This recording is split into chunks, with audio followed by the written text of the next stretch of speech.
কারো অন্তরকে এমনভাবে আঘাত দেওয়া যাবে না যে সে অন্তরের কষ্ট সহ্য করতে না পেরে রবের দরবারে সিজদা দিয়ে চোখের পানি ফেলে ফেলে আপনার আমার বিপক্ষে নালিশ দিবে। ওই এক একটা ফোঁটা চোখের পানি আপনার আমার জন্য পাহাড় সম পরীক্ষা হয়ে চলে আসবে। কারণ রব নিজের হক মাফ করলেও বান্দার বিন্দু পরিমাণ হক মাফ করবে না, এটাই রবের ওয়াদা। বিভিন্ন সময় দেশের ক্রান্তিকালে সবার আগে ওলামা একরামের নেতৃত্বে সাধারণ মানুষ পেয়ে পড়েন।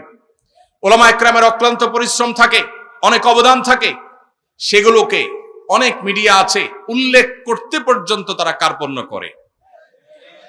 এক শ্রেণী মানুষ আছে যারা ওলামা একরামের কোনো পজিটিভ কর্মকাণ্ড খুঁজে পায় না, অথচ বাস্তবতা হলো ওলামা একরাম যেখানে বাহির থেকে দানবীরদেরকে দেশে এনে দেশকে সমৃদ্ধ করার চেষ্টা করে, এর বিপরীতে ওলামাদের সমালোচনাকারী যারা আছে তারা অনেকে দেশের সম্পদ দেশের বাহিরে পাচার করে বেগম পাড়ায় তারা বাড়ি ঘর গড়ে তোলে।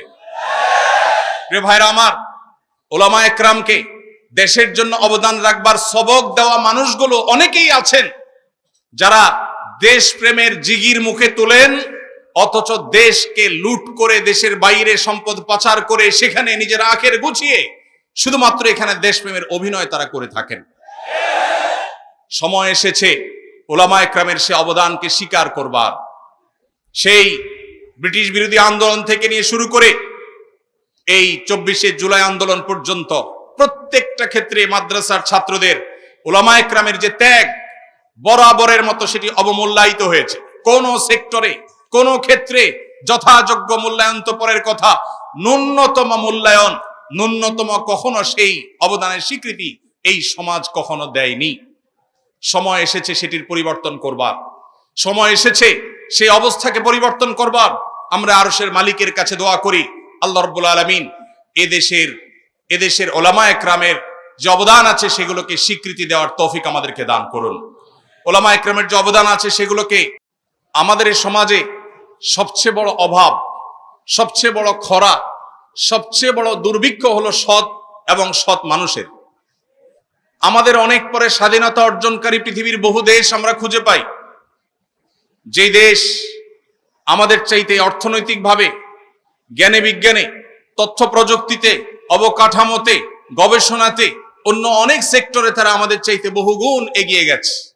যারা পৃথিবীর বিভিন্ন দেশ সফর করেন, ভ্রমণ করেন, তারা ভালো বলতে পারবেন যে আমাদের প্রিয় স্বদেশ, এদেশের মানুষের মধ্যে যে পরিমাণ পরিশ্রম করবার মানসিকতা আছে, আমাদের মিডল ইস্টে বা বিভিন্ন দেশে থাকা প্রবাসী ভাইদের যে অক্লান্ত পরিশ্রম, তাদের যে ঐকান্তিক প্রচেষ্টা, সেগুলো দেখলে দিনের আলো মতো পরিষ্কার হয় যে এদেশের মানুষ পরিশ্রম করে সচ্ছলতা এবং সমৃদ্ধি আনার জন্য চেষ্টা করতে চায়।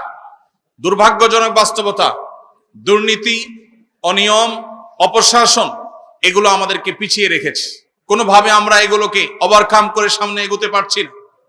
যার যেখানে যতটুকু ক্ষমতা আছে সে সেখানে ততটুকু অন্যায়, সে ততটুকু দুর্নীতি, সে ততটুকু তার অন্যায় শক্তির ব্যবহার সে করে। এই দুরবস্থা থেকে উত্তরণের জন্য উম্মার এই সংকটকালে নীতি এবং আদর্শবান নাগরিক এবং মানুষ গড়ে তোলবার জন্য দেশের মসজিদের মিম্বর থেকে নিয়ে মাহফিলের মঞ্চ পর্যন্ত নিরলসভাবে ওলামা একরাম কাজ করে যাচ্ছেন। আজ বহু বছর, বহু যুগ ধরে প্রতিটা মাহফিলে, জুমার প্রতিটি মিম্বরে, মিডিয়ায় ওলামা একরামের প্রতিটি কথায়, বক্তব্যে, প্রতিটি লেখনীতে, প্রতিটি প্রচেষ্টায় তারা সব সময় চেষ্টা করেন কিভাবে এদেশের মানুষকে আল্লাহ ভীরু করা যায়, মুত্তাকি করা যায়, পরহেজগার করা যায়, তাদের আকীদাকে বিশুদ্ধ করা যায়, তারা আম্বিয়া আলাইহিস সালামের আদর্শের অনুসারী হতে পারে, তারা কিভাবে সাহাবা একরামের আদর্শের অনুসারী হতে পারে, যেই সাহাবা একরাম আহলুস সুন্নাহ ওয়াল জামাআতের কাছে সঠিকতার সবচেয়ে বড় মাপকাঠি। নবী সাল্লাল্লাহু আলাইহি সাল্লামের পর কোরআন এবং হাদিসকে বুঝবার জন্য যাদের বুঝ আমাদের জন্য সবচেয়ে বড় মেয়ার এবং মাপকাঠি, সেই সাহাবা একরামের পথে, সুন্দরের পথে, ন্যায়ের পথে, সততার পথে, নিষ্ঠার পথে এদেশে মানুষকে আনবার জন্য মাহফিলগুলোতে, মিম্বরগুলোতে, মাদ্রাসাগুলোতে, বিভিন্ন দিনী প্রতিষ্ঠানগুলোতে ওলামা একরাম কাজ করে চলেছে। আস-সুন্নাহ ফাউন্ডেশন, আমার স্বামী পরকীয়ায় জড়িয়ে আছেন। আমার স্বামী আগে 5 ওয়াক্ত নামাজ পড়তেন, এখন দিন দিন নামাজ ছেড়ে দিয়েছেন। মিথ্যা বলা, নিজের বন্ধুর স্ত্রীর সাথে অবৈধ সম্পর্কে জড়ানো, সব কাজই তিনি করছেন। এগুলোকে সে বলে আমাদের এই সমাজে সবচেয়ে বড় অভাব, সবচেয়ে বড় খরা, সবচেয়ে বড় দুর্ভিক্ষ হলো সৎ এবং সৎ মানুষের। আমাদের অনেক পরে স্বাধীনতা অর্জনকারী পৃথিবীর বহু দেশ আমরা খুঁজে পাই, যে দেশ আমাদের চাইতে অর্থনৈতিকভাবে, জ্ঞানে বিজ্ঞানে, তথ্য প্রযুক্তিতে, অবকাঠামোতে, গবেষণাতে, অন্য অনেক সেক্টরে তারা আমাদের চাইতে বহুগুণ এগিয়ে গেছে।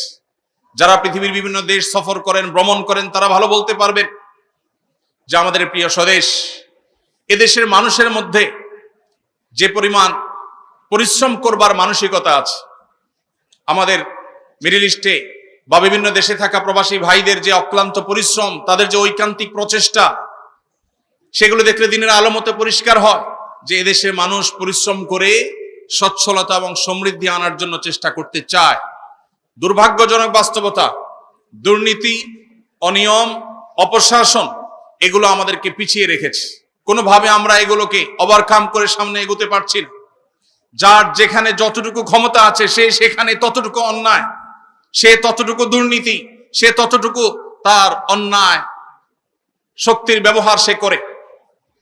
এই দুরবস্থা থেকে উত্তরণের জন্য উম্মার এই সংকটকালে নীতি এবং আদর্শবান নাগরিক এবং মানুষ গড়ে তোলবার জন্য দেশের মসজিদের মিম্বর থেকে নিয়ে মাহফিলের মঞ্চ পর্যন্ত নিরলসভাবে উলামায়ে কেরাম কাজ করে যাচ্ছেন। আজ বহু বছর, বহু যুগ ধরে প্রতিটা মাহফিলে, জুমার প্রতিটি মিম্বরে, মিডিয়ায় উলামায়ে কেরামের প্রতিটি কথায়, বক্তব্যে, প্রতিটি লেখনীতে, প্রতিটি প্রচেষ্টায় তারা সব সময় চেষ্টা করেন কিভাবে এদেশের মানুষকে আল্লাহ ভীরু করা যায়, মুত্তাকি করা যায়, পরহেজগার করা যায়, তাদের আকীদাকে বিশুদ্ধ করা যায়, তারা আম্বিয়া আলাইহিস সালামের আদর্শের অনুসারী হতে পারে, তারা কিভাবে সাহাবায়ে কেরামের আদর্শের অনুসারী হতে পারে, যেই সাহাবায়ে কেরাম আহলুস সুন্নাহ ওয়াল জামাআতের কাছে সৎ সঠিকতার সবচেয়ে বড় মাপকাঠি।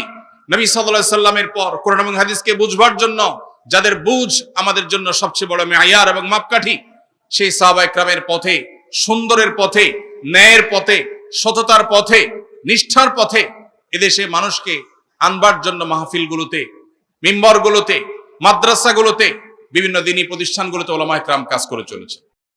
as-Sunnah Foundation